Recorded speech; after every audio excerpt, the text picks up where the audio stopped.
originally by way of Iowa City, Iowa. And I work mainly in stage and voiceover.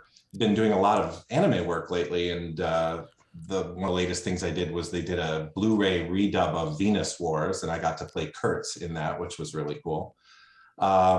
I have a couple of favorite lines because I have a couple of characters, actually. I mainly played Father Frank, but as the bartender, I got to say quite incredulously, "Is that a beeper?" Like who has a beeper nowadays? And but vampires have beepers. I know. I had one in Chicago back in the 90s. So my favorite Father Frank line was in the first try through of this last week. I said it was "I make no promises" because it was the title of the episode too. But I do love the line that he says, which has such a wink word in it, where he says to Titus, "Well, you haven't taken a drink, and I'm an inquisitive sort." Get it? Do you get it? It was so cheesy, but I loved it. I loved it too. I'm always a sucker for a pun. So next we have Kalina, who tell us a little bit about yourself, Kalina, and the character you played, and your favorite line that you delivered as this character. My name is Kalina Anderson. Hello. And I play Prince Adelaide Hale. And I'm a professional actor in Houston. I mostly do theater. So I work with Dan and hopefully one day Sean. And okay, so I'm going to pull a Sean here. And my favorite line actually that I say is not a Prince line. It's drunk co-ed. Oh. Hey, buy me a drink. That was you? That was so that was great. Thank you. I did not realize you were a buy me a drink girl. That was wow. You have to understand. So I had a situation where I had these characters, these like the bartender, the drunk girl, where's Ken for the asshole guy in that scene too, and parishioners, and so there were all of these little parts that I had to fill, and I could not decide on drunk co-ed, and so both Roxy, Kat, and Kalina all did them for me, so they all have their version of buy me a drink. And they were all delightful, but I had to figure out who was not in that episode so people would forget what they sounded like as their character. So, yes. So quick round of applause for all three ladies who played drunk co-ed. So you didn't just choose the best performance for that one? No, I wanted to make sure that people could not do it, but because they were all fabulous. Fight. Yeah, put the other ones. I am not throwing a golden apple in this at all. There is. To be fair, yeah, drunk co-ed is not a golden apple. But to be fair, like I would have never guessed. Like I could have because it's two different voices, completely two different voices. So props on you, Kalina, for I wouldn't have known. If no one would have said anything, I would have continued going on that some rando from the street was the drunk co-ed. I guess I better go. So for me, I'm your host, Ryan Omega, he, him. I am your live stream host. When I don't do that, I also design shows and games, and I actually do hosting for corporations. So I kind of do a bunch of things, and I play the Malkavian Primogen Ezra Knox, and my favorite line is always remember, when one door closes, another opens. Be safe, Titus. I just love that in that particular scene. It's like, wait, like how all of that language, all of that script was all coded for Titus to figure out, and it was so brilliant. It was really, really cool. All right. So, how are we going to do interviews? So, in order to do interviews for this show, we've divided people into blocks so that we'll be able to concentrate on a few people at a time, but we'll be able to also have everyone come together again where we'll be able to ask questions to the entire group. So our first group is going to be, well, Rachel and I will be in each group, but we're going to have Kat, Roxy, Greg, and Brandon.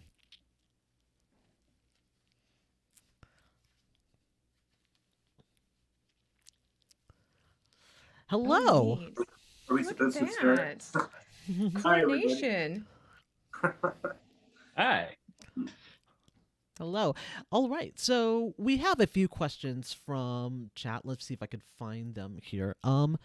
So one of the first questions we got asked from Abby Estes is, did you record scenes with one another or did you record lines separately? So it's a very logistical question.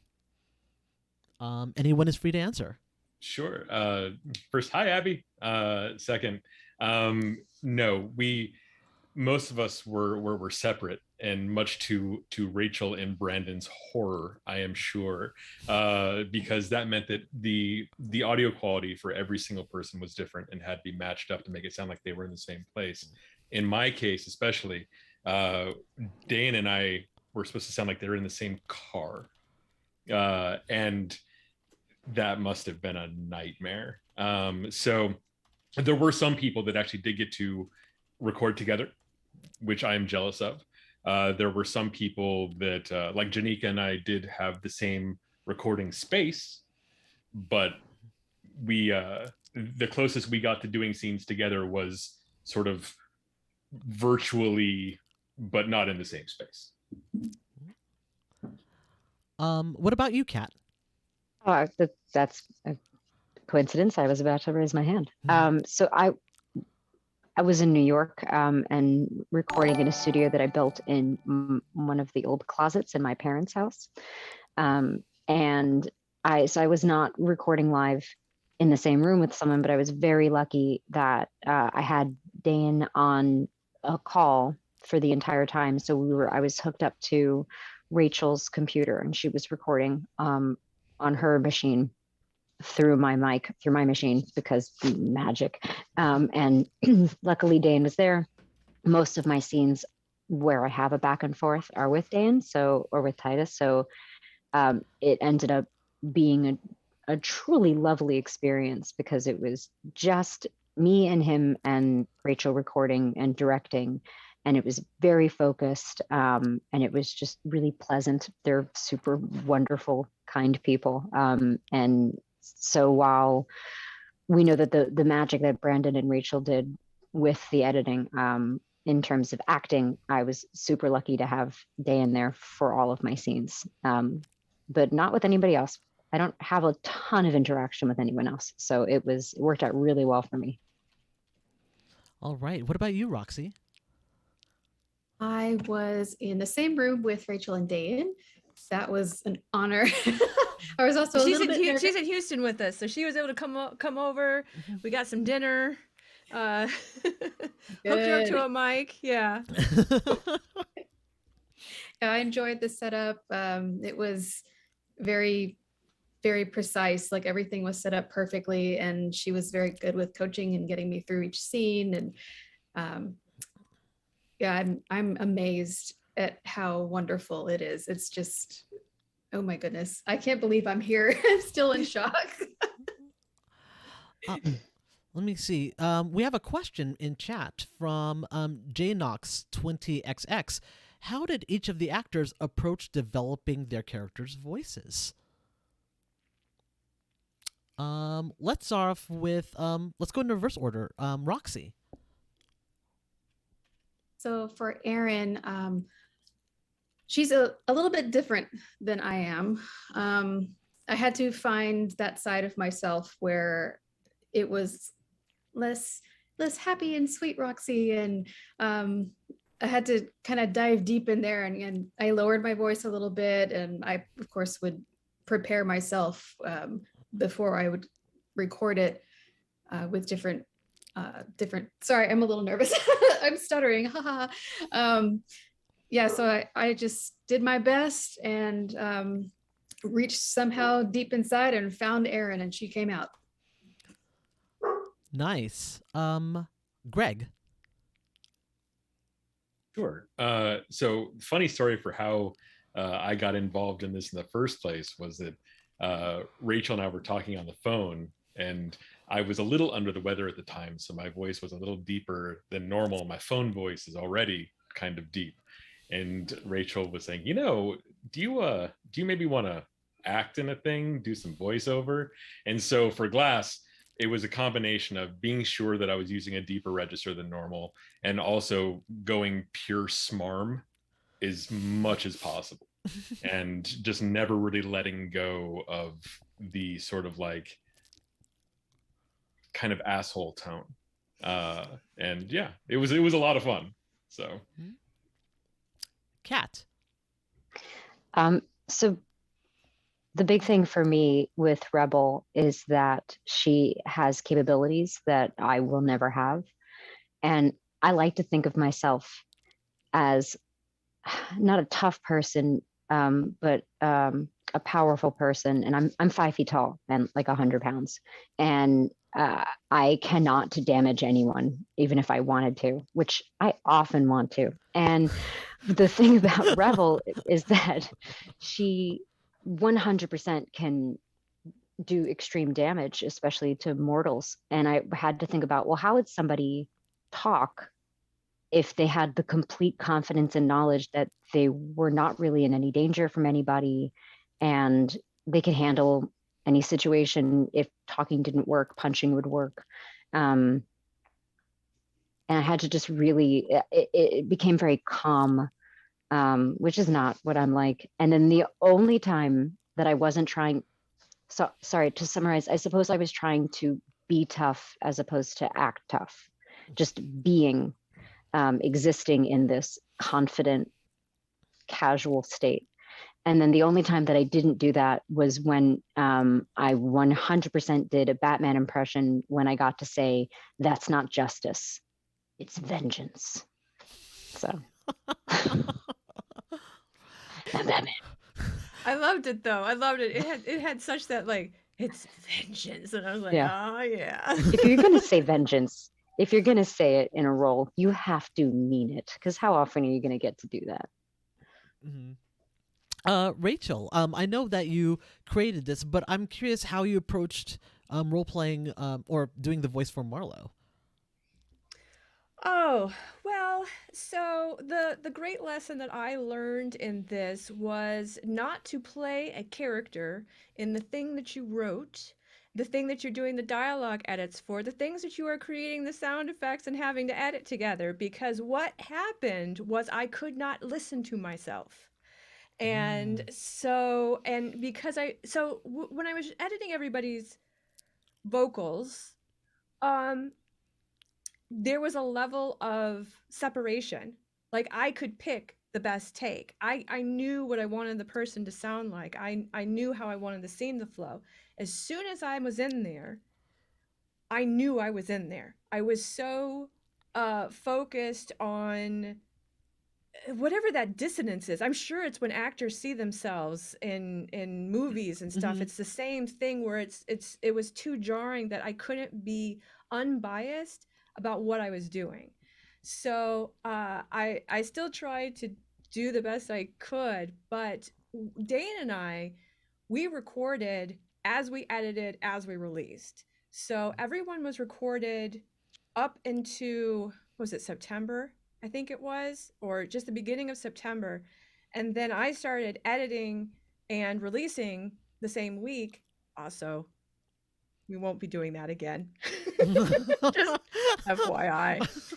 Yeah, poor Brandon and I up at 2 a.m. because and then I hand him 100 tracks of sound effects, and I'm like, Brandon, come on, let's get it out by Thursday. Let's do it. So yeah. Anyway, so we would stand up, like Dan would record his lines for the episode, then he would sit down and I would record my lines because we were both kind of manning the computer at that point. And it was just, I had so much in my head, and I was like, well, maybe I'll lower my voice, maybe I'll be a little cheeky, maybe I'll be this. And I was just like, I am not an actor, what am I doing? So it was just, for me, it was an awkward experience that I don't know that I will enjoy that experience again. So I mean, I know Are from you my gonna end, it just recast yourself? oh, go ahead. Oh, I'm sorry. Were you going to recast yourself? no, yeah, it's what during the if we get season 2 together, go to my Patreon, please. Then yes, and I put out the like, hey, I need voices. I'm gonna try to find the next Marlowe. So Brandon, I want to know. Tell me a crazy story of how intense trying to do all of this was, because I imagine you might have a few. All right. Well, while I was doing this show, I was also doing our other shows like The White Vault, and we were finishing Vast Horizon, which is our incredible sci-fi show, which is over the 3 seasons. I did like 3 episodes in 1 week of that, and an episode we did Port Saga that week, and I don't know, but it was a lot all going on at once. And then on November 1st, my cat passed away. My 16-year-old cat. Oh. Her name was Zut, and I loved her very much. And yeah, it's just been a hard month. I lost a couple really good friends, and working on all these podcasts and everything, work really started getting crazy, while we were working on this. And I was doing so much different stuff at the same time. And yeah, it got really overwhelming. It's still kind of overwhelming a little bit, but I think I'm handling it pretty well. I'm trying to. Yeah. Well, thank you for joining us and taking the time to do that. There's another question that I thought was kind of fun for everybody to answer. That also comes from Abby Estes, and that is, if you became a Port Saga vampire tomorrow night, who would you have wanted as your sire? And the second question is, who would you want as your coterie mate? So I'm going to leave that open to anyone to answer that, because I'm curious. Why don't you answer it, Ryan? Oh, geez. Okay. You first. Okay. So as okay, coterie mate, I think Lysander Valentine for sure. I would just be entertained as all hell. As a sire, weirdly enough, probably Ezra, because like he is empathetic, except for when he's not. Just that occasional, that's okay, you owe me. Why did you do these things? And you'll get used to it. If you're Malkavian, it's fine. Greg. Okay. For coterie mate, Titus, because you can lie to him and he'll do things. And yeah. You lied to me. Yes, I am a known liar. And let's see. Sire's a tricky one. I think actually maybe Marlowe, because Marlowe, throughout the series for me, Marlowe had a really, really good streak of wisdom that was in sometimes stated very plainly and other times very understated. And I really appreciated it, like the writing around that character. So I know that, you say that you didn't, have the easiest time of going back and looking at your own and like editing yourself the way that you edited others. I have the same problem in writing and stuff like that. But you did a great job because the character is written beautifully. So yeah, I think that would probably be my choice for Saga. I knew exactly what I wanted for her too, and and that's the issue. It's because like I could never do the character justice, so I kept hearing. It's that whole thing where you hear your failures. For sure. Yeah. Let's see, Roxy. Well, for my sire, I would probably pick Titus. That would be a very calm and happy pairing. Maybe he could, Aaron was she would, you know, go off a little bit. So I think that he would have kind of met her right in the middle there. Coterie mate, I would say Lysander, because that was my favorite character, and it was just hilarious and, like you said, entertaining. I love it. That was great. Kat? So much like you, Ryan, I think I would pick Ezra as my sire because he had big dad energy, you know, and just seemed like someone who was invested in the people that he loved, you know. And I think you need that in your unlife, or you're not going to make it. And then for coterie mate, I think I would be scared of Rebel, but I would, right, because it's me, I would pick Titus specifically because I am not into music. Like, people at parties will start a conversation about music and I just sort of phase out. And it's just not, I don't dislike music, but I don't like music. I don't put it on my own. And my spouse is always like, you have to play music for the kids. And I'm just like, oh, I don't know, Alexa, play something. So, because Titus had that really unique, what's it called? The Malkavian crazy. There's a word for that. Yes. So with the music, which was sewn beautifully into the fabric of the show, how it became the background music, how it gave even hints to the plot. And I loved the moment that I realized what was happening as well, because he says the room sounds wrong. Like, I think it was Erin's room, like all of this, or Maya's room, sorry. It should sound like this, but instead it sounds like that. And I was like, oh, and I think having somebody who was so intrinsically connected to music would make Unlife more interesting for somebody like me who doesn't really connect with music. I wanted to acknowledge in chat that I think it's Sukechik said, LOL, Roxy, you said Titus for your sire, and my immediate response is, she is the bravest person on the stream. I wanted to just relay that because that was kind of dead on. Brandon, I know you heard all the characters. Would you have an answer to that possibly? Well, I'm kind of curious of what the sire in the other word means. Oh, okay. Because, well, he was not a vampire player, so he was, you know, he's a sound mixer. So yeah, it's the sire. Yeah, I'm sorry, I never played the table game, or I mean, I heard of the VTM.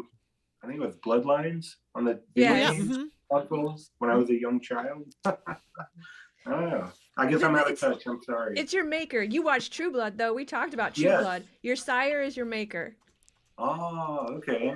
Oh, that's kind of cool. So then if they would like command me, they would have the control over me. Yeah. Right? They would. Yeah. That's a really good question. How do you guys come up with your answers to this so quickly? You know, because I've heard everybody. I don't think it has to be a vampire, right? The character? Could it be anybody? Well, who would you want to say? What character did you like? I like the character, I think it was Frank, right? Sabrina's going to join the SI. That's what's going to happen. From the church, that character was amazing. The actor was incredible. I think he's here, right? Yeah, he is. Yeah, all the actors on the show did a really incredible job. You know, I could really pick any of you guys. Or I mean the characters. I don't know. I'm confused now. Yeah. Rachel, same question to you. We're gonna ask the next group this too, because I like these answers, but what is your answer to this? Oh, that's tough, man. That's really probably Glass. I gotta be honest. It's either Glass or it's Craven, because those Craven and Glass have the same like energy in my mind. They're like kind of the same vibe. They're kind of two different sides of the same asshole, and they are cunning motherfuckers. And so I would be, and I would like to learn from them. I need to learn how to be more cunning, I think. And coterie mate? Coterie mates? Oh, Rebel. Like I want to be in the pickup truck. I want her, with a shotgun. I want her to beat up everybody I hate and be my murder girlfriend. Like, yeah, no. Hashtag Murder murder girlfriend. girlfriend. Yeah, murder girlfriend's my new band. Very college radio. I dig it for sure. All right, thank you, everybody. We're going to transition to the next group, so we're going to bring in Ducky, Kalina, and Sean. Thanks.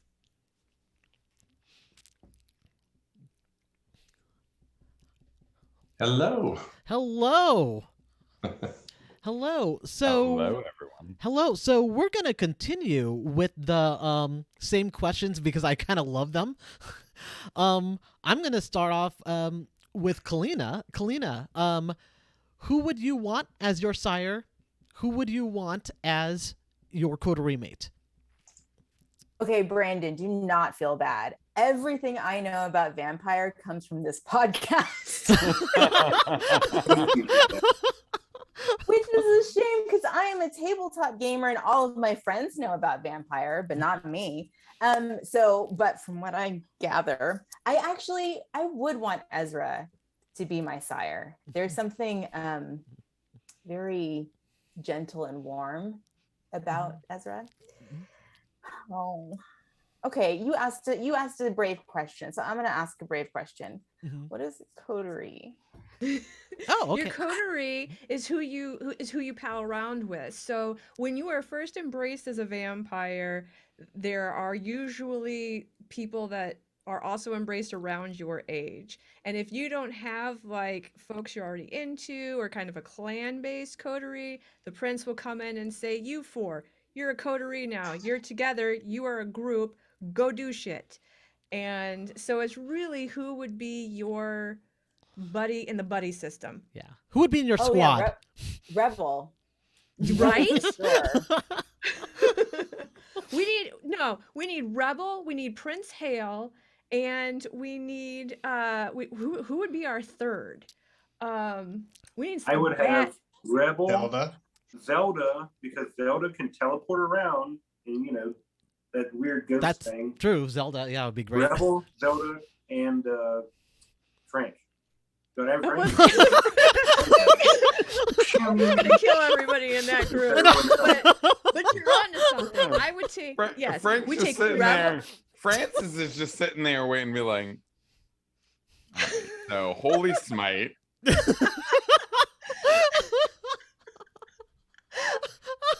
telling you, Rebel, Hale, Zelda.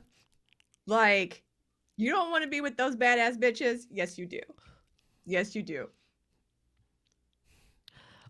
Ducky, same question. Who would you want as your sire? Who would you want as your coterie mate?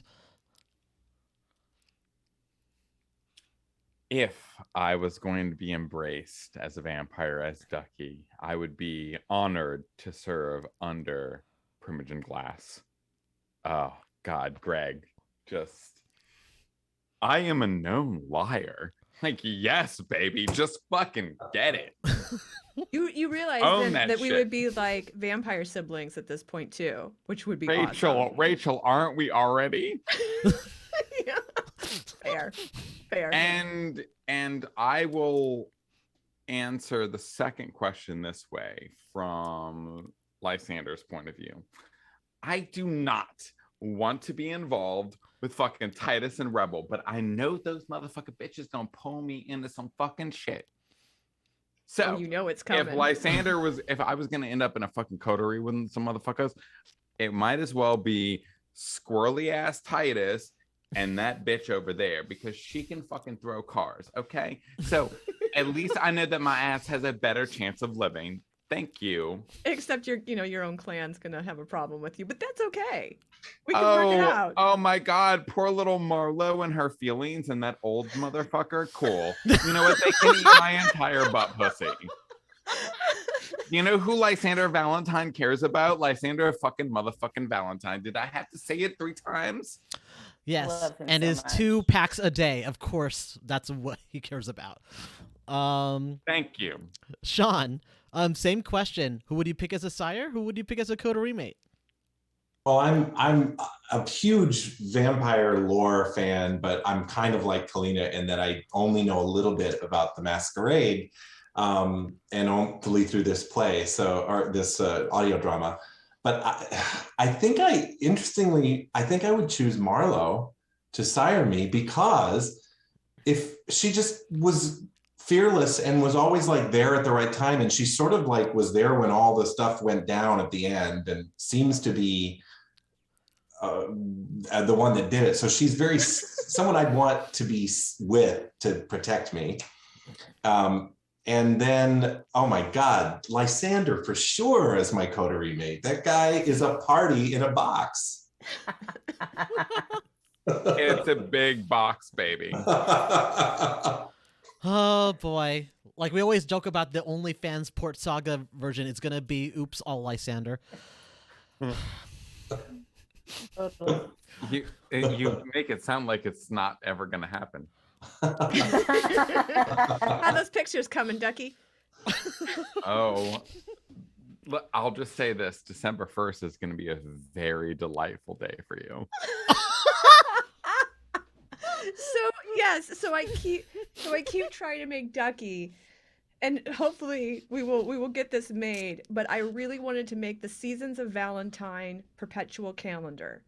And so I have very kindly asked Ducky to take some Lysander selfies so I can produce a calendar with witty sayings that Lysander will give you life advice. Oh so my each God. month you will get Lysander's life advice for the month. Oh my God, that's amazing. I'd spend I money told on you we that. have to do this, Ducky. We have to. Let's just say that I basically can curl up in a ball in my bed because everything else is all my clothes strewn out, so that tomorrow, because I needed to get a little fit for the shirt. Let's just say I got my outfits ready. Okay, boo? They're ready. Okay. Hopefully available at Christmas for your for your stocking stuffer. Oh, I mean, Hey. I can stuff some stockings. I know. I'm waiting for Dan to pop on and be like, "That's what she said." I can actually kind of hear Dane in the back of my head being like, Favorite he's joke. already taken the photos. So I want to ask a variation of a question. So I know we were asked, how did you approach your character? I think I want to ask, what was the first impression you had of your character as you were portraying them? I'm gonna start off with Kalina, who's the most powerful character in the game, like Prince in the game. In the game, I talk about it like it's a LARP. In the in the audio drama, I mean, let's be real, it kind of is. Yeah, it kind of is. It kind of is. What was your first impression about Prince Hale, and how did you go about portraying her? Oh man, she's like my sweet spot of characters when I'm acting. Like there's the strength, there's like complete control, there's like she's totally, nothing is rattling her. She's got it. And so yeah, I'm really attracted to strong women when I'm acting. Okay, so then Rachel explained Ventruse, and I was like, oh, it felt as an actor, I felt constricted. Mm-hmm. Things that I would normally do on stage, like to show, maybe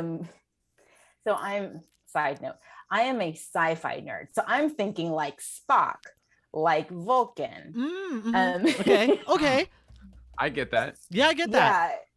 So I'm trying to go there, but that's really hard to do just through your voice. And so I wanted to I needed to,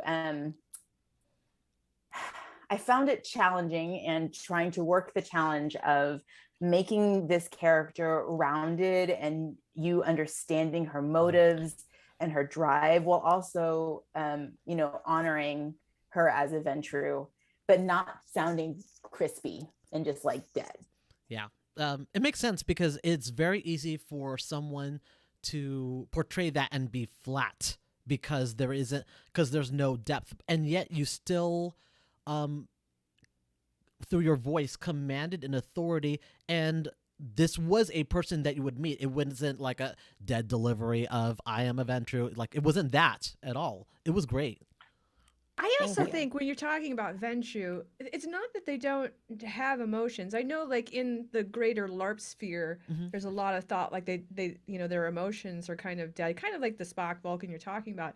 And for me, I always interpret Venshu as having all of these emotions, which is kind of Spock, because he had them, half human, and but they can't express them because any loss of control, any opening for somebody to take advantage of, they're ruined. And so it is I have to defend myself against everybody else in the room all the time. Therefore, I'm not going to show any weakness, any vulnerability, or the fact that I have any feelings. Listen, the only reason that I am not in a coterie with Prince Hale is because I would be fucking terrified of her, okay? Because like, Queen, you are fucking fierce. Your fucking tone might be tempered, but you are scary. You literally tricked an elder into you just decapitated an elder. Yeah. No, ma'am. Fierce. Yes. I'm gonna throw that same question to Sean. What was your first impression of the character that you received, and then how did you go about portraying him? Well, my first impression was kind of I looked at him in his righteous indignation and sort of blind faith attitude, which drives me crazy in the real world with hyper religious people. And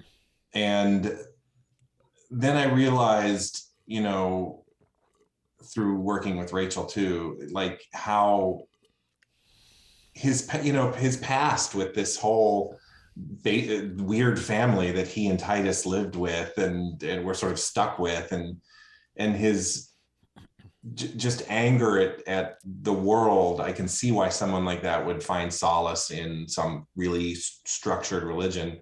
And I really started to feel bad for him.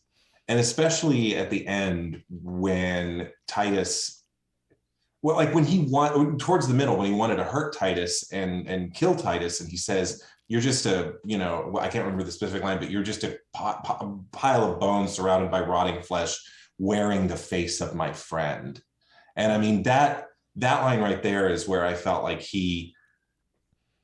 you're not my friend. You're someone parading around in this disgusting false face of someone I loved. How dare you, So it was interesting. I first came at it from the outside, reading it at first as, I don't like these kind of people, they're always right about their morals, and yet I think obviously he's much more complicated than that, which makes it a more interesting character to play. Ducky, same question. First impression of this character. I want to hear this. And how'd you go about role playing him? So first of all, Rachel wrote this character basically for me, and I know she did because when I was reading the script, she didn't put there are moments where Lysander, and again, Rachel admitted she missed a few marks. Like, I don't say aren't, I say ain't a lot. But I noticed we ain't gonna do this. Not gonna, but gone. And I was like, that's something that we in New Orleans, we say we don't say gonna. We're like, no, baby, you ain't gonna do that. It just gets mushed all together. And even the stage direction in the script, I was like I don't smoke cigarettes anymore, but I'm like, oh, I'm just waving this shit around. I am pointing at people with my cigarettes. And I just was like, oh, I see what Rachel did. Rachel just like watched me for a very long time and then was like, okay, cool, I can write something for you and you're going to be magnificent. So for Lysander, I just amped it up a little bit more. Like I just took my like sitting outside of a convention smoking cigarettes, like chatting with people and being like over the top, and I amped it up more because Lysander is more real than I am. Like Lysander is a stage performer. He might not actually have a good voice, but he is a stage performer. And when I was reading Lysander, I was like, no, he lives on the stage. And so I portrayed it that way. Like, even to the point that like when like I was because I did it with Dane. Like he and we like read the lines together. And like it's convenient that like Titus is like every scene that Lysander is in, Titus is also in. And so like there were moments where Dane was like, I resist the urge to kill this person or to hurt this person. And like I could hear that I was probably actually like getting in a good role play moment with Dane because Lysander is fucking annoying. He is hyper. And so like getting to the character was very easy because I think Rachel did me justice. And so I think it's less me. And I think it's more Rachel being a really good writer. I think it is a nice synergy. Let's put it that way. We were synergistic.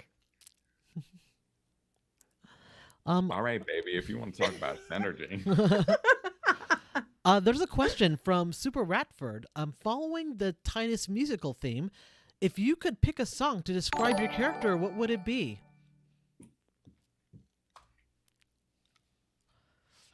I know, like it's a great question, but we have to think about it. I have an answer. Oh, okay, go for it. Ballroom Blitz. Ooh, oh, yeah. That's actually perfect for Lysander. Oh gosh, now I have to think. I almost feel like Ezra would be Gymnopeds. I think that's how you say it. By oh, help me. Ducky, I think you should answer all of our for all of our. No, what? I give me a song. Oh, he's looking it up. He's looking it up. Okay. Eric Satie, Gymnopede. Ooh. For Ezra. Oh, what was that? Gymnopédie. Look up Eric Satie. It's beautiful. And then Gem. Like, trust me, it'll be the first thing that pops up. Okay. I'll look it up on the side, but let's have... I'm not Titus, and I don't have the... Rachel's the one with the fucking ability to just, like, summon music out of the core of her being. I just had, like, some ideas. You know what came to mind for me is it's just the sound and the sound of of two Depeche Mode songs, actually. Either Halo, which is perfect because, you know, I'm the religious guy in the show. You know, because he's just like, when our worlds, they fall apart and the walls come tumbling in, though we may deserve it, it won't be worth it. Yes. And then either that or Walking in My Shoes by Depeche Mode, because that's just like, you know, you think you've got it tough, Titus, try Walking in My Shoes. And Depeche Mode is totally like Vampire the Masquerade. Oh God, the theme track, the soundtrack. I would choose Alanis Morissette, Uninvited. Oh, I know that one. Yeah. Nice. Yes, that's I love good. You. Friends forever. Yay! Rachel, what about Marlo? Oh God. Well, it wouldn't be one with lyrics, for sure. Because she's all jazz, so probably like Take 5, something like that. So That's a good one. Let's see. Ooh. Yes, Ducky, I see your hearts. All right. Thank you, everyone. We're going to go to the next group now. And the next group is going to be composed of Riley, Matt, and Brad. Hello. Hello. Hello. Hey. Hello. So we're probably going to be asking some of the same questions from before because a lot of these questions coming from chat are really good. So I'm going to start off with Brad. Brad, who would you pick to have as your sire? Who would you pick as our coterie mate? Ooh. A tough one.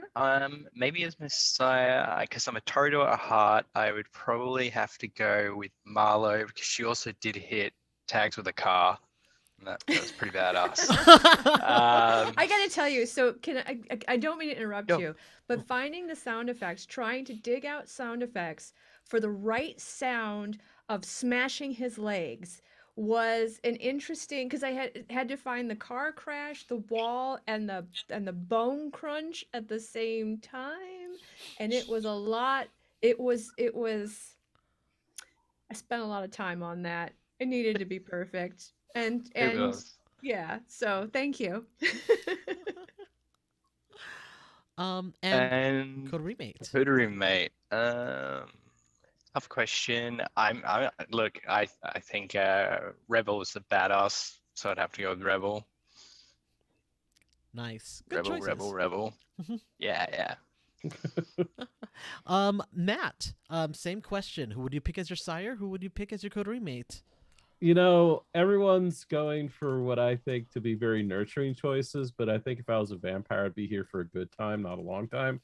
So I think I'll go with Rebel for a sire. I feel like that would be very interesting for as long as it lasted. And then I probably for coterie mate, same theme, good time, not long time. Lysander, and not just because Ducky is fantastic, but because I feel like that would be a very interesting unlife. It would burn fast at both ends, but I would be here for a good time, not a long time. Because vampires are jerks. You might as well just have a good time and get out. Riley, same question. I feel like everybody has already said the two that I would immediately thought of when the first time it was asked, which is I would obviously have Marlo as my sire, and Rebel as my coterie mate. And I think it's because Marlo was just super clever. And also, thematically, I feel like Rachel is all of our sire because she brought us all into her vampire world. So it kind of works really well. I've embraced you all. Yeah, but I feel like I probably would lean towards Tori if I was going to be a vampire of the Masquerade set. I played a diva when I played Requiem, and so I feel like it's kind of my I'm the nerd who plays bards and stuff like that, so it makes a lot of sense. The other alternate choice would probably also be Lysander because I feel like if you are Lysander's child, like there's some stuff happened early on that was fun, so I feel like that's definitely a thing. And then my reason for picking Rebel is because I think Rebel is loyal. Like I think Rebel was willing to defy the prince to not kill Aaron because she knew that she was innocent, that she just felt it, and she also was working with her and felt loyal to her. And I think a coterie mate who's willing to have your back against the world is what you need, I feel like. So everyone kept saying Titus. I'm like, every member of Titus's coteries did not end well for them. I don't know why no thank you. Titus in a coterie. You don't friends. Yeah, get burned. Join. He's gonna take a vampire at their word, and then you're gonna die. Yeah, somebody said that. Someone in chat said that you would need to have Lysander because someone has to talk to people, and I said no. You let Titus talk to everybody, and then do the exact opposite of whatever he learns from them, and that's the only way Titus makes a good coterie mate. Is you just treat him like a walking opposite day. Wow, that's. I'm surprised no one's picking Lawrence as the sire. Gets here. I know, but yeah, I love Zelda and I love her to pieces, but someone in chat pointed out no one willingly joins the Nosferatu, so I don't think that I would I've got enough of that in my life. I don't think I need to add more to that. I think we almost need to change the question to which character do you wish you embraced? especially for Zelda. Okay, let's flip then it. again, but my answer is still Marlo. If I was Zelda and I wish that I embraced, because like Marlo moved heaven and earth to get her sire made the new prince. So I think Zelda would 100% want like someone in her corner who is that clever. Like I'm not sure Marlo's not a Nosferatu based on how you played the game. So let's go ahead and flip the question. Who would you have wanted to embrace, Rachel? All of them. I mean, all of them. I will say, every character in the show is an aspect of something that I adore.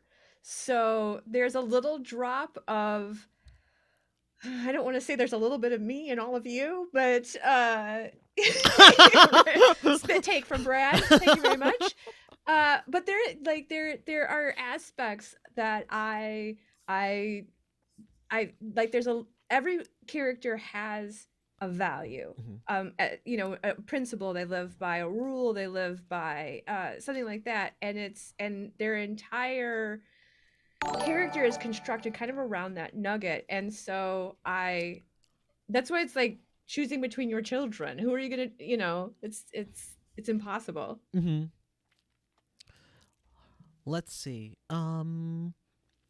Like I would have probably embraced someone like Constance, actually, because of her love for like old movies, and I'd be like, okay, I would just sit and watch old movies with you. I think this would be cool. And you would tell stories, and I'm like, cool. I will be entertained by just being with you. So let's see. Brad, do you have an answer to that? Who would you embrace? That's a really tricky question. It's a real curler for me. I don't know if I've got an answer for that one.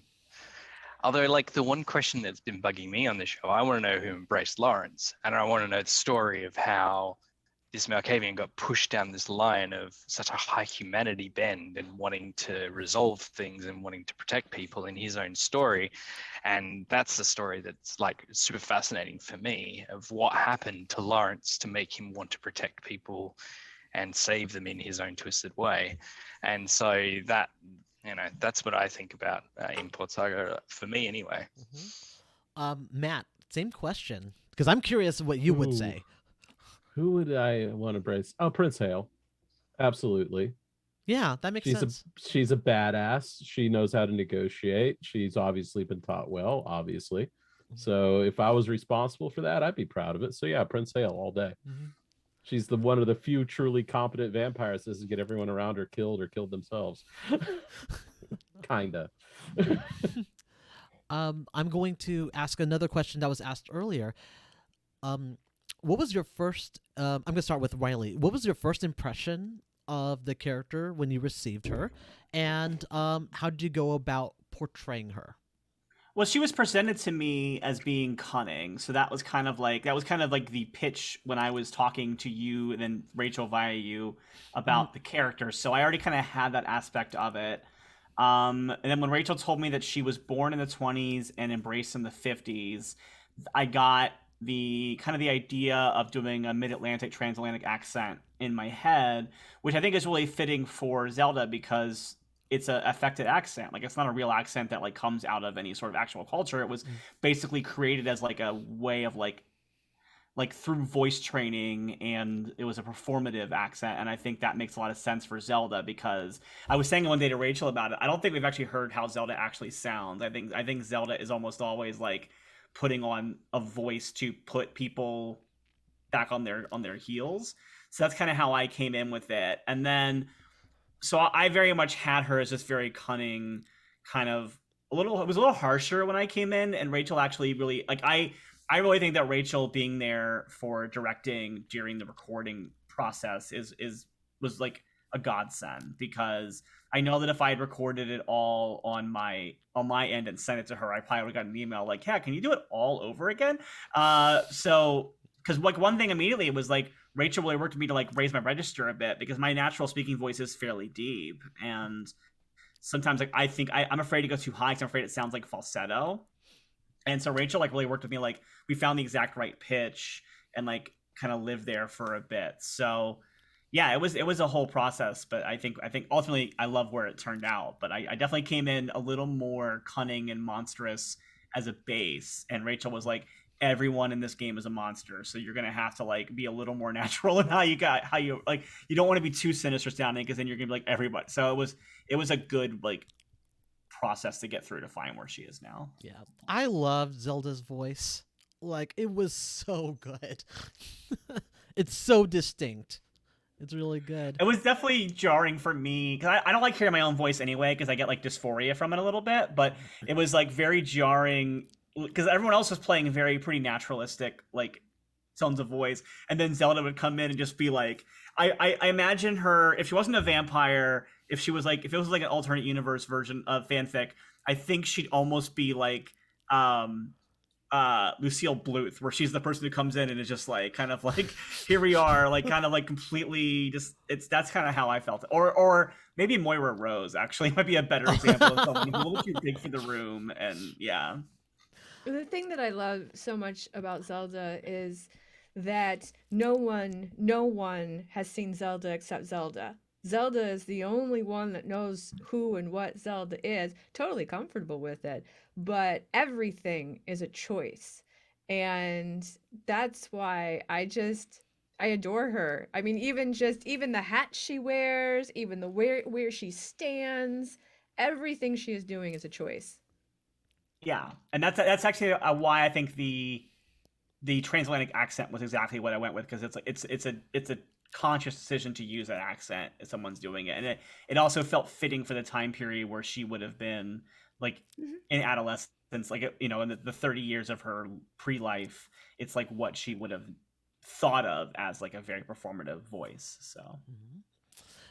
Matt, same question. What was your reaction when you received your character, and what was the process of how you wanted to portray that character?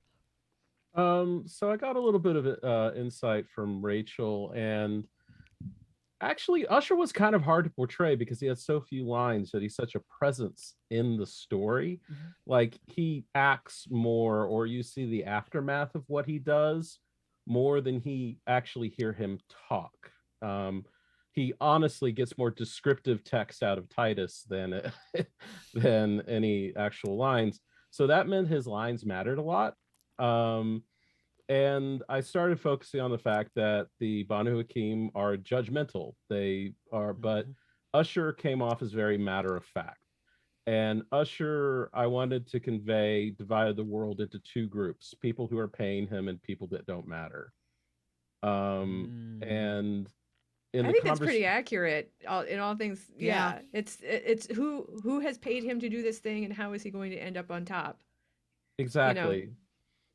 Yeah. And so I tried to convey when he's talking to the prince, at one point, humorously, I recorded "Yes, Prince" like 20 times in a row just to give Rachel something to work with in case I got some of them wrong. And also when he's like talking about the coterie getting taken out by the SI, he's very much like, well, this is to be expected. He has no remorse about it. He's not particularly concerned. He just considers it kind of part of what is going to happen. And I try to convey that. And I don't know how much I succeeded, but then in the conversation and the confrontation with him from Titus and Rebel and all them, you get this very much like, who do you think you are to speak to me this way? And at the very end, it was kind of like, you've gotten this much out of me and you're not going to get anything more. And I think that was very inherent to who that character was, is that the world is divided into groups of people who matter and people who don't. Brad, same question regarding tags.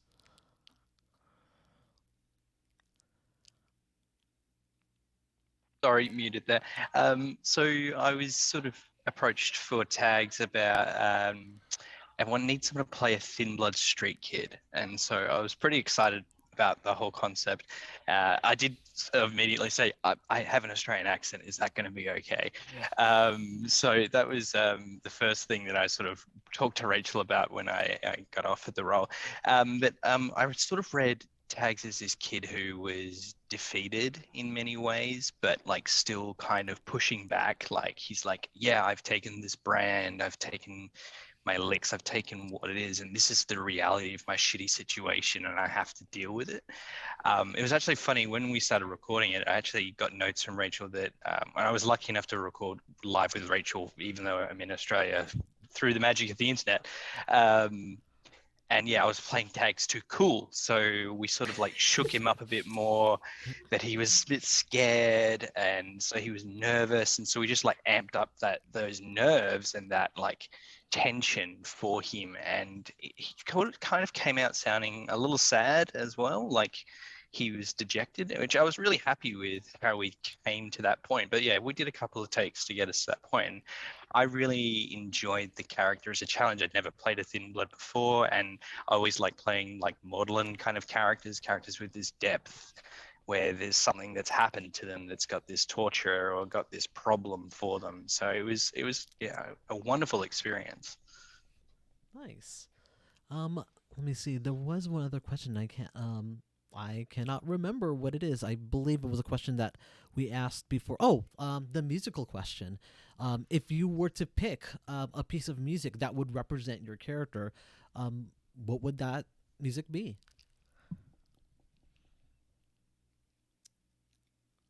Everybody Wants to Rule the World. I feel like that's every vampire, but well, I think specifically for Usher, is he's always just he's working for whoever thinks they're going to be in charge, and his secret is, no, you work for the person who's in charge, and you make it very clear you can be bought. And that's you'll stay. There's a line from Vladimir Lina, of all people, is like, there's always a place where people can smile while they stick the knife in, and that's kind of Usher. And he's like, you people keep fighting over this throne, and it gets funnier every time you do it.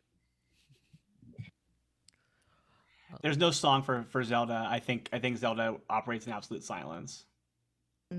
Oh, I'm basing that off of that's right. I mean, Rachel told me that like Zelda's the only character there's no ambient sounds for. I didn't find there's no footsteps, there's no clothes rustling, there's no prop in her hand. Like, if there is, you aren't going to hear it. But yeah, so when you create tracks, right? So you have somebody that's speaking, and then you kind of create all of their little sound effects that goes with them. Mm-hmm. Hers is just voice the whole time. Interesting. If I had to go meta with it and not be in character with it, then it'd be Sound of Silence by Simon and Garfunkel. Oh, yeah. I mean, kind of perfect. Yeah, but I think in character, Zelda has no song. She operates very stealthily. Mm-hmm. Brad, who would you pick for tags? I kind of went with Paint It Black by the Rolling Stones. I know it's a bit of a cop-out, but I kind of got that kind of painting over what's happened and changing red to black. That was kind of what I went with that. So, yeah. Those are good choices. All right. Thank you, everyone here. We're going to transition to the next group.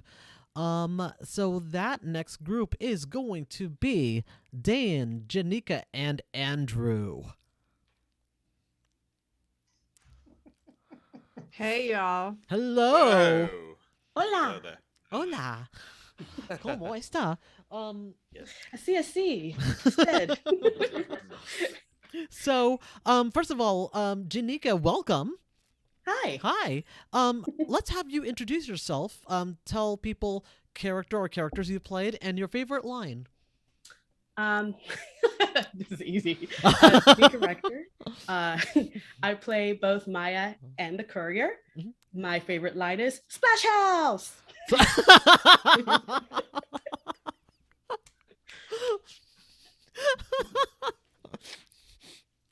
I feel like in some meta, like Ezra's gonna look at the courier and go, okay, at one point they're gonna come in for delivery and they're gonna leave a vampire because, like, why would I not want that in my coterie? I think that would be a very dangerous idea. So let's start off with a couple of the questions that chat asked because I kind of love them. for everyone here, who would you want as your sire, and who would you want as your coterie mate? I'm gonna start off with Dan. For my coterie mate, I want Rebel because Rebel's gonna protect me. Rebel's a badass. I'm sorry, Andrew. Like, nobody wants to be in a coterie with Dante. That's fine. That's fine. I'm okay with that. And for a sire, I think I'm gonna go with Prince Hale, right? It never hurts to be the child of the prince. It's a Ventrue, so money's no longer be an issue. I think yeah. All right, Janika, same question. I think I would go with Constance as a sire. Oh, I think that she has a very solid idea of what she wants and who she's, how the game is played, and just so much wisdom and toughness. And as a coterie mate, I think I'd look Zelda, because she knows where the bodies are buried too. I want to be in the know. Andrew, same question. Yeah, you know what? And this is not because nobody has actually picked Mendoza as they would want him to be their sire. Rightfully so, but I actually would not mind if Mendoza were to be my actual sire. Only because I looking into the Tremere clan and understanding that obsession with perfection and that hierarchical nature of the way their clan works. That's really what spoke to me. And when I was doing my research into the Tremere clan and what really made them tick, that stood out a lot to me. And I've had instances in my own life where I'm like, wow, I need to get something right, even though everybody around me is like, dude, it's good enough, and it's good enough, it's good enough. And personally, I'm always like, no, I have to nail it. Got to be 110, 120%. So weirdly enough, I probably would pick Mendoza to be my sire, crazily enough. As for coterie, I probably would take the risk and pick Titus as my coterie mate, just because Titus is a thinking individual, and there's that inquisitive nature about it, and trying to find out, and there's also that persistence of we're going to continue, we're going to get it done, and that actually spoke to me as I listened to the entirety of the series, that persistence and that I am not going to let this go. And to me, that speaks volumes, and that's actually somebody I would want around me, despite the fact that there would now be a target on my back because I'm one of Titus's coterie mates, and I'm pretty sure I would die before the next series would even start. But hey, that's a risk you got to take. Next question. So what was your first reaction to your character when you read them, and what was the process by which you go about portraying them? What were you thinking of? I'm gonna start off with Janika, because I'm curious, because I know you played a couple of different characters. The first one, I felt like this was like Kevin Williamson to a T. So that Scream with Drew Barrymore, or the opening of the Vampire Diaries, it's that hapless person that's munched and killed very graphically in the first minute of the show. And so I kind of loved that. And also I felt Rachel and I, Rachel's my bestie, and so I was like, oh, that's so sweet, she wanted me to help her, so I'll do this, whatever. And as for the courier, I think the courier, I feel like, is Rachel.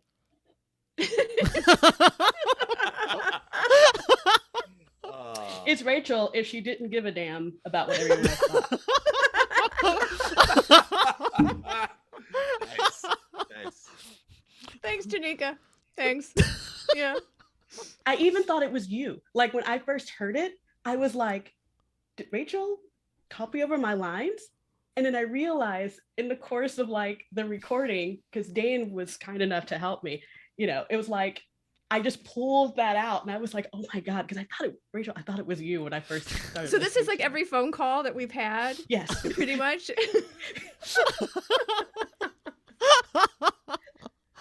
So yeah, okay. You just did your best Rachel impression. So Yep. Good to know. Andrew, same question. First reaction for when you received your character, and what was your thought process in portraying him? Okay, so I've said this before, and I'll definitely say it again. I was on this weird Brooklyn Nine-Nine kick when I first got the script. So immediately when I start reading my lines, and my partner, who is also in the chat, hi Utahime, Hi Utahime.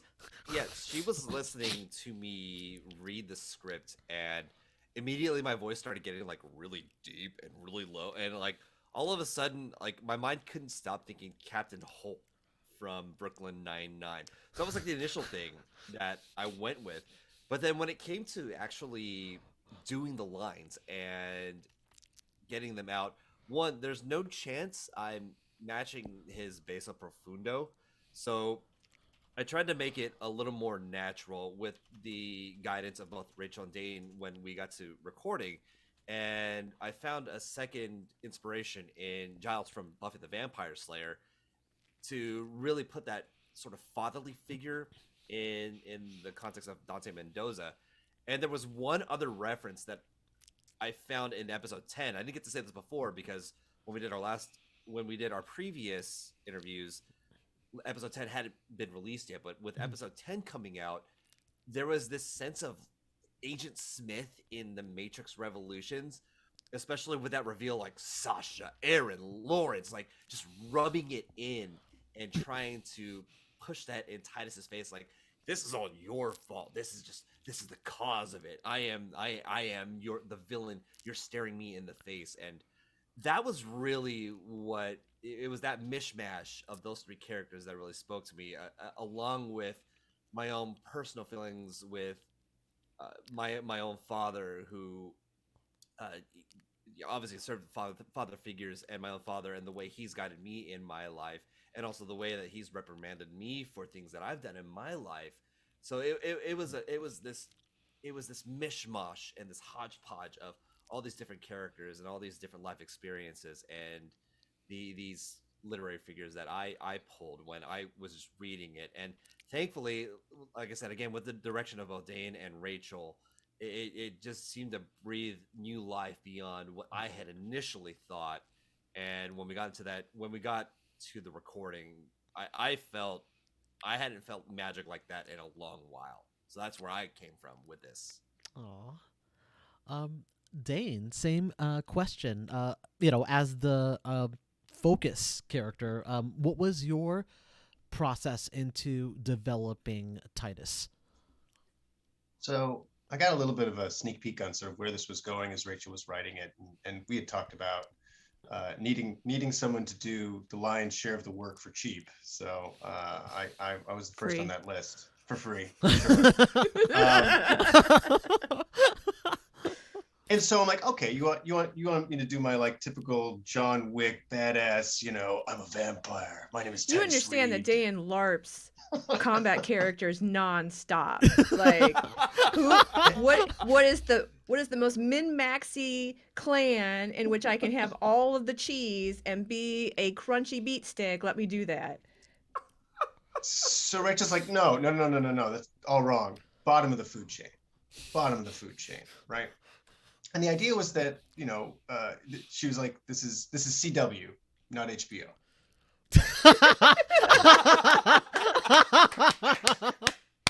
Which is true. And so suddenly it became a guy who he got embraced. He killed he was a neonate. He killed a bunch of other neonates, and he got a reputation, but didn't go down the hole so far that he couldn't like get himself out of it and try and redeem himself, right? And so this is a character who's running around, who owes everybody, who's trying to atone for everything he's done, who is not a badass, who is abused, who does still believe in justice, and has this naive sense that that justice will prevail over vampiric society, and of course is terribly wrong. And so as we were talking about this, we needed a pretty standard, slower narrative voice that is making a little bit of love with the audience to help carry them around. and then on occasion he'd get mad, and then on occasion he'd crack a little, and you get that softer tone, especially when he's talking about Lawrence, and that music would change. And so like just creating that bass line that was a little more narrative and sort of, you know, either going up or down within this sort of range. But for me, the hardest part was probably A, slowing down, and B, drinking a lot more water than I'm used to, because I drink a lot of coffee, and that is not ideal for narrative work. You got to hydrate. You got to hydrate. So Nice. Let's see. I know that music was such a big part of this audio drama. So, have you thought of what music would represent you, or your character rather? Dane, you had like so many of them. Did you have one in mind, or did you have a favorite piece? So I'm a lot like Kat. I am not incredibly musically inclined. I like listening to music, but like I don't follow folks. If you turn on the radio right now, there's a 10% chance I can tell you who's on it. And a lot of the music that I continue to listen to, that stuff that's like, you know, on my phone, is shit that I listened to when I was in high school, right? Which is a lot of like very moody, very emo Counting Crows, and a little bit of Dave Matthews and Ani DeFranco and the like. I think the song I'd probably choose would probably be Running Up That Hill by Kate Bush. But I think when Rachel was first sort of creating this, and she was talking about how she was going to use music to help sort of explain Titus's Malkavian madness as this strange insight, I was like, oh, okay, that's really interesting. I was not prepared. I was not prepared for how much it would affect the storytelling. And suddenly, every time Titus got mad and that heavy rock and roll came in, every time he's talking about Lawrence, you'd have that softer tone come in. So yeah, I think the musical moment for me is probably when Aaron dies. I don't know the name of that particular piece of music that comes in right then.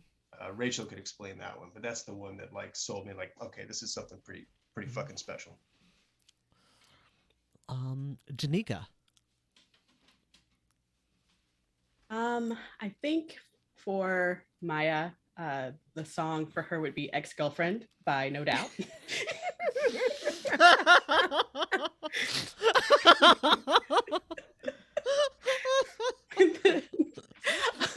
And then for the courier, sorry. Wow. And then for the courier, I think something like Sacrilege by the Yeah Yeah Yeahs would be something really dramatic and sexy and dark and foreboding. Let me see. Andrew. I pined over this question as everybody was going over theirs, and just thinking in the vein of Dante, you know, what his leitmotifs would be and what piece would be there. And I couldn't settle. It had to be classical. That was the first rule, because I felt like Dante would be the kind of guy, when doing his experiments, he'd be the one to crank up a classical piece to get him in that mood. The one piece that did speak out to me, and it's the one I'm picking, Frédéric Chopin's Nocturne in E flat, Opus 9, number 2. It's a beautiful piece that I've remembered since I was a child, and the reason why I picked it, and this could be completely boring to some, but to me, I am a music nerd, and there's not a lot of full dissonances that remain with this piece. It really ebbs and flows, but it always remains completely controlled. And I think when I hear that piece, I think Dante. That's the piece I think of when he's in his laboratory about to operate on somebody, because surgical precision and this idea of perfection.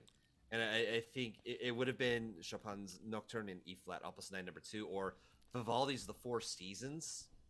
All of them would have been a really big pick. But those would have been what I chose. Yeah. Oh, can I add one more honorable mention? Of course. 9 to 5. I'm not sure Dante would be fun enough to do that, but I'll take it. Yes, you're totally right. Yeah. I just realized that even though some people suggested ones for Ezra, like I finally figured out what they would be. It's a tie between two of them. One is less known. It's Vanessa May's Storm.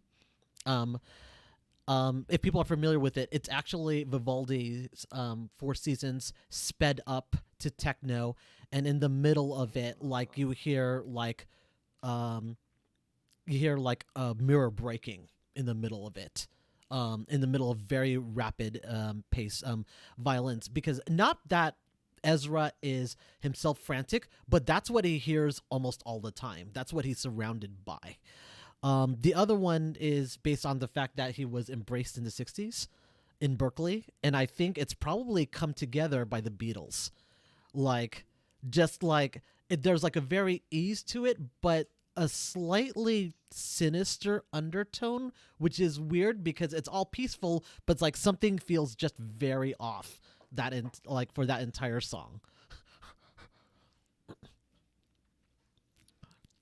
All right. So, I think this would be about the time to kind of bring everybody back, and we'll be asking everybody a few questions. Everyone who's available. I know that some people had to leave because of scheduling, but thank you all thank you to Kalina and to Brad for having joined us. But we're gonna have but this is a time when we can ask each other questions, and I have one for everybody here, however you want to answer it. Even though I know Rachel is in the middle of writing season 2, and it's up to you what you want to tell us. What do you think your character would be doing in season 2? If this were a LARP, how would you control your character, and what would you be doing in season 2? I'm seeing Roxy going like, does that this horrified? Tony, what would you be doing in season 2? I know what I'll be doing for season 2, huh? I wanna jump in because I am in love with the concept of a Titus and Rebel buddy cop show. Oh yes.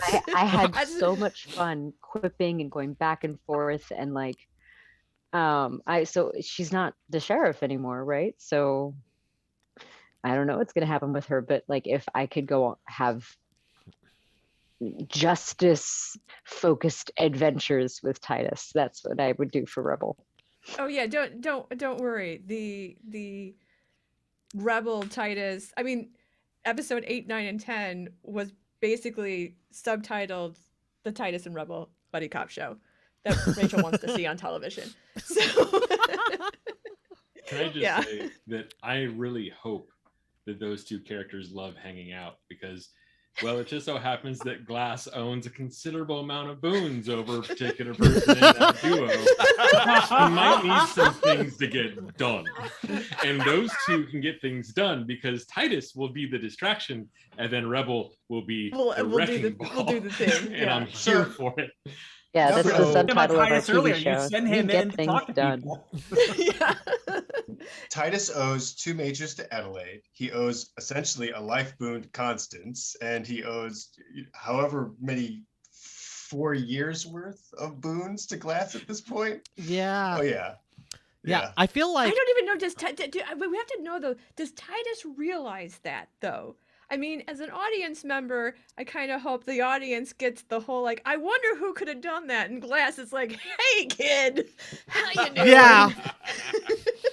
It was funny too. Like a quick note on that is that when Rachel and I were first dealing with that line, Rachel was concerned that it didn't come through as well. That like the idea that the boons were purchased might have been missed, especially by people who didn't know the sort of how boons and prestation work in Masquerade. And so I thought the change that you made was actually really good. The addition. Yeah. So what would happen is if anything in the script so when you're writing, and again, it was my first audio drama, so I learned that a lot of things that were visual cues that you would see on television wouldn't read in audio. And so that's also why we recorded day in, episode by episode. So when I heard a thing, I realized it didn't work, I could slip in a little monologue, a little internal voice, and that's one that I felt like needed to have that slip in of, I wonder. But I also really love the dramatic irony. I love the idea that the listener knows exactly what it is, and Titus is going to still be Titus and be, I don't know who has this over me. I love Titus, but he's kind of dumb. So. No, I think Titus is going to figure it out real quick when he goes to his first Persian meeting, and there's going to be a vote on something, and Glass is like, "This is how we're voting," and Titus is like, "What?" And then he's like, "No, this is how we're voting." And Titus could be like, okay, this is how we're voting. Okay. I think we've established what Usher's doing, which is mainly trying to control the damage from Rebel and Titus, and trying to civilize you two. And also making sure you two don't get along nearly as much as you should. That's probably, yeah. Yeah. You don't want that buddy cop film to happen. No. I would like to know what happens to Father Frank. Oh yeah. Absolutely. I feel like he's gonna be struggling with conflict, his conflicted heart at this point, because it's like you're his old friend and you just saved him at the end of all this, and like, wait a minute, is he a soulless demon or is he my old friend Charlie? I think it'll be interesting to see. Huh? You got to bring him back. Yeah. Oh yeah, no, Frank's not going anywhere. Are you kidding me? That relationship between Frank and Titus is too juicy. I can't let that go. And if I can fangirl, Sean, you were just amazing. I was driving. I was stuck in traffic. I was very upset because the cops like shut down every lane. I had to like turn off my car, but I was listening to it. And then you came in. It was just musical and magical. And wow. I really want to let you know, I really enjoyed. Like, I was totally a fangirl. I knew the whole story, but I was suddenly like, oh my gosh, what's happening? Yeah, Sean, I want to jump in on that too, because my spouse was listening to this and they stopped the recording and came in and they were like, who is playing Father Frank? Who is that? And I was like, I don't, they were like, he's amazing. Oh my God. Look, I'm piggybacking on this too. When I heard you as Father Frank, and I usually listen to the episodes when I drive out to work in the morning, and the conviction that you had as Father Frank was nothing short of outstanding. When I heard your voice and just how deep it resonated, and like I said, the conviction to your character, we were just like, dude, who is this? Like, this is amazing. Wow. So, props to you, my friend. Wow, you guys, that's awful. That's very kind of you. Thank you. It was easy to do with the writing and with Rachel standing there. Yeah, wow. I'm speechless. Thank you. I'm curious if anybody else has any thoughts about what their character might be doing in season 2. I know I'm in custody and I'm being held, but I am just waiting. We'll talk. You know. So we were in with Renee, yes. And I told you what I am excited about for Dante, and that is the "Why Hello Clarice" scene. Yes. From Oh Silence no! of the Lambs, oh no! When Dante is in Cardiff House and Titus decides he needs to go have a conversation with him. Yeah. Oh no! I hope it works better than when Titus was locked in Cardiff House. I know. It'll be fine. Yeah. Don't casually walk out now. Dante's gonna get there and be like, "Well, these rats around. What's all this music on the wall? What? Who left this place? What is this about?" No, Yeah. I'm definitely excited for that conversation, and dare I say, if you're using CW references, I would love to see. I don't know if this is the route we go. but Dante become the Merlin to Dane's Green Arrow, in that he's sometimes your enemy, sometimes your friend. I don't know. What is he? Yeah. But we'll see what Is happens. it the will they won't they of Saga? I'm just saying, the only way we're gonna find out is if you, the fine folks, make sure you donate to Rich J. Wilkins' Yes, Patreon. give me money so I could make this. Yes, Yeah. I will actually put that on the screen right now. If you are unfamiliar with Rachel J. Wilkinson's Patreon, you can find it at... Rachel, tell us where we can find it. www.patreon.com/Rachel J. Wilkinson. Yes, there we go. If we grab a Hikata character, we might be able to bring back the ghost of Aaron McKenna. That might happen. Ooh. Oh! Oh, wow. I have also played around with the word flashback in my mind, too. Oh, nice. Because there's a lot of unresolved beef in there. Mm-hmm. And so I'm actually trying to decide, do we need to see some of that? Do we need to know what happened in Moonlight Bay? Do we need to hear that scene when Aaron leaves? So I'm playing around with some of those things too. Mm-hmm. I think it'd be interesting if there was like a little side jaunt of Titus and Frank going off and killing those old parents of theirs together. Oh, yeah. Oh, I'm waiting dude, for that. Like, that's not half written already. I am so waiting for this. We actually had this conversation, Dan and I, when we were, because I think you had wanted them to have already been killed. I think you were or you were talked about. Well, hasn't Titus gone and killed these people yet? And I was like, Right. That's not a fun story. The fun story is they're still alive, and it's the CW. It's not HBO. I can just picture them thinking they're getting away from Titus when they run into Frank, and you're here, you're a father, you can't do this, and I'm like, oh, you're sorely mistaken. Let me see. I think with Ezra, like, he's gonna know, okay, Titus is now my whip. The very first thing that's probably gonna happen is we need to make sure you pay off all those boons if they're not already paid out. Secondly, we need to have people owe you.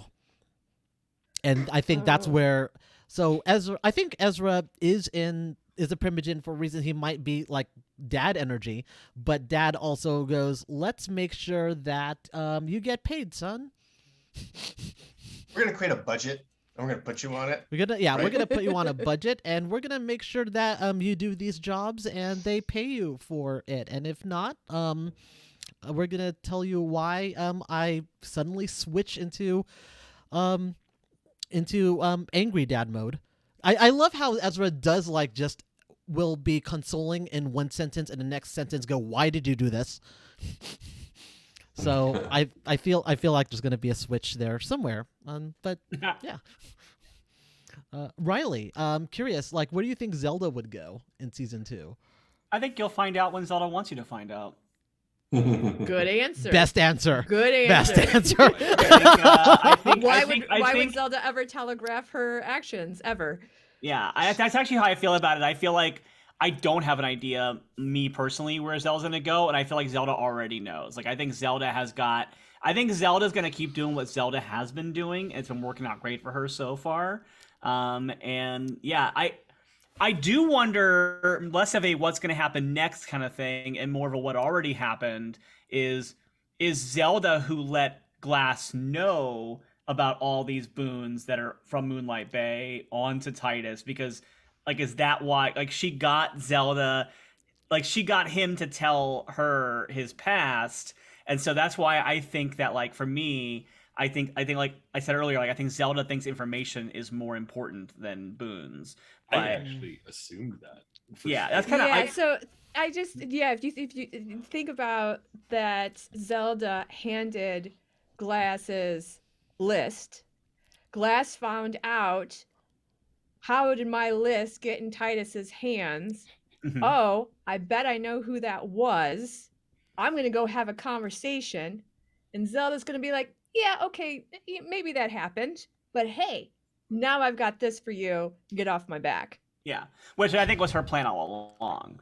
I think her plan was, I'm going to give Titus this thing that's going to make Glass come to me, and then I'm going to find a way to get one over on Glass.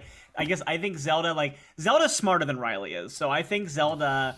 I just imagine her playing. I hate to use the worst internet phrase, but she's definitely playing like 3-dimensional chess. Like she's definitely got a lot. I wouldn't even surprise me to find out that Zelda is who convince Payback to break into Cardiff House so that she could then take over as the primogen of the city. Like it wouldn't even surprise me if that's how far Zelda goes. So yeah, she's one of those characters that I think is really interesting because I think she thinks of all the probabilities for things and is ready to go. So I think Zelda's waiting to see what you all are going to do in season 2, and then she's got her plans. I do have to chime in at the mention of Payback because I got to give Janika a prop here, a credit here, because the story of Payback actually came from a phone conversation that Janika and I had from one of her LARP games where she was the Prince Hale in this scenario. So she had told me about, she was talking, you were playing a Ventru, weren't you? I was playing a Ventru neonate in Austin, Prince. Yeah, with all and these she tells elders. me this. She tells me this story on the phone, and I'm like, "That is a fucking amazing story. Can I steal it and put it in the thing?"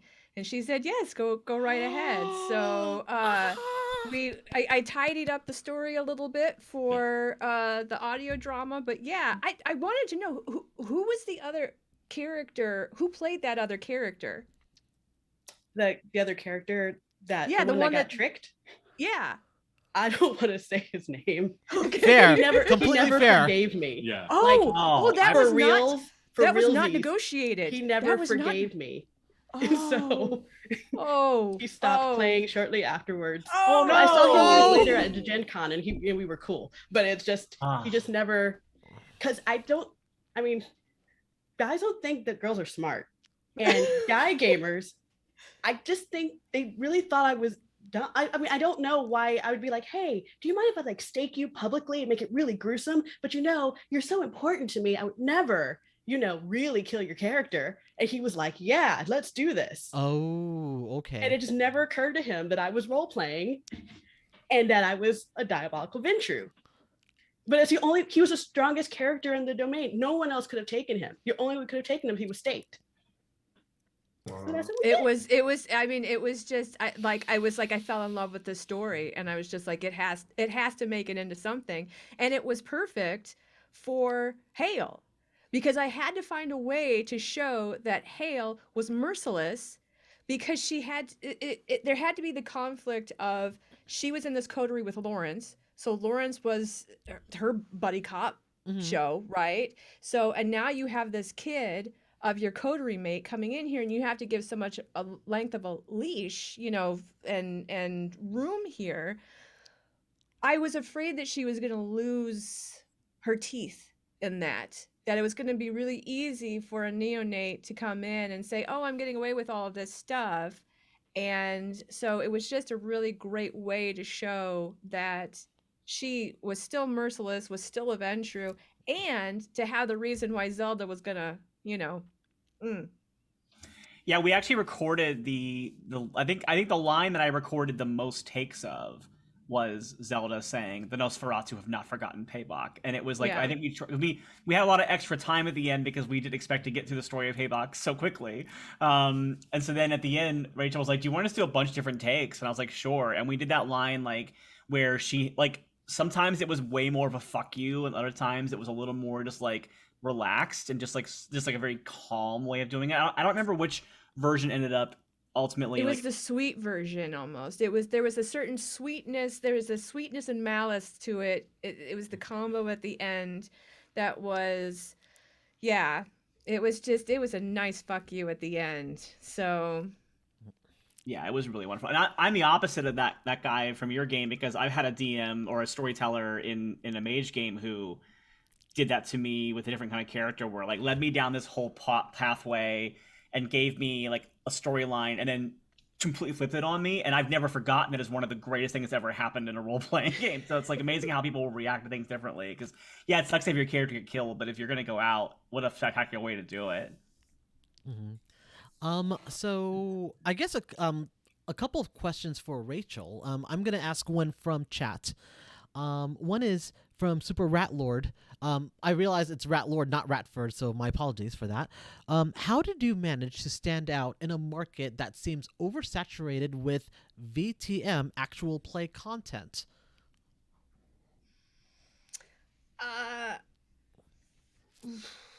How do I stand? By being the only audio drama? I mean, I guess that's fair. Yes.